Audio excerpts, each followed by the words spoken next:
বাংলা লোকগীতি বলতে যা প্রথমে মনে আসে তা হল বাউল গান বা বাউল আঙ্গের গান। অনেকাংশে যার ভিত্তি রাধা গোবিন্দের প্রেম ও বিরহ। কৃষ্ণের বাঁশির সুর আর রাধারানীর প্রেম যেন সময় স্থান পেরিয়ে এক ঐশ্বরিক বন্ধন, বিরহ যাকে স্পর্শও করতে পারে না।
আমাদের বাংলার মেলাগুলি হল আমাদের ঐতিহ্য, লোককথা, গান বাজনা আর গ্রামীণ জীবনের অংশ।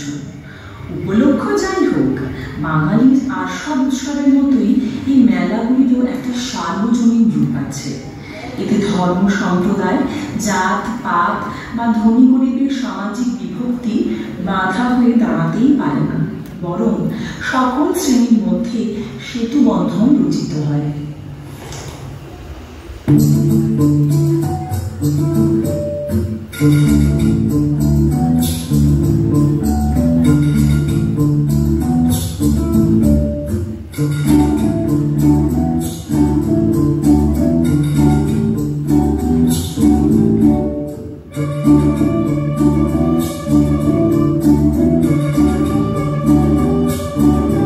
আমাদের বকুল তলায় ভিড় জমেছে, বসেছে মেলা, দেখতে যাবো আমি তুমি।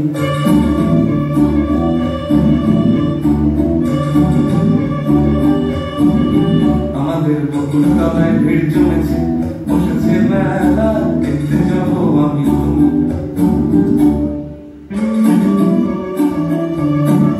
সে মেলায় দোকান কত সারি সারি, মটির পুতুল রকমারি। সে মেলায় দোকান কত সারি সারি, মটির পুতুল রকমারি। মিলছে সে বাউল কোকিল হাসি, মুখের বুড়ো বুড়ি। সে মেলায় দোকান কত সারি সারি, মটির পুতুল রকমারি। মিলছে সে বাউল কোকিল হাসি, মুখের বুড়ো বুড়ি।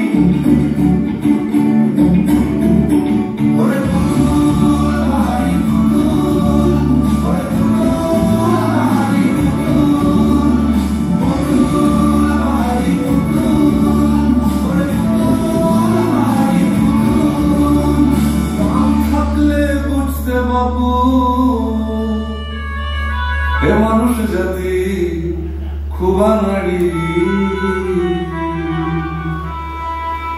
আমাদের বকুল তলায় ভিড় জমেছে, ঘুরছে নাগর দোলা, চড়তে যাব আমি তুমি। আমাদের বকুল তলায়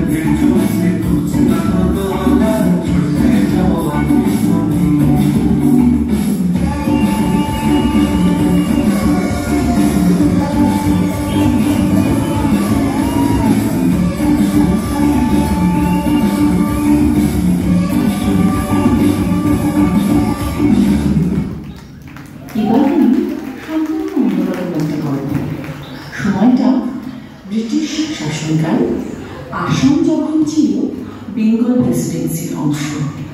লক্ষ্য করে দেখা যায় বাংলা আসাম এই দুই প্রতিবেশী রাজ্যেরই বিভিন্ন বিষয়ে কি অদ্ভুত মিল। নাচ গান, ফসল কাটার উৎসব এবং নানা রকম সামাজিক অনুষ্ঠানেরও প্রচুর সাদৃশ্য দেখা যায়। ঠিক সেই সময় থেকে গঙ্গা ব্রহ্মপুত্রের জলের মতোই আমাদের সংস্কৃতি একইভাবে একই ধারায় প্রতিবাহিত হয়েছে, অনুপ্রাণিত করেছে আমাদের প্রতিনিয়ত।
গানই তো এখনো বাকি আছে।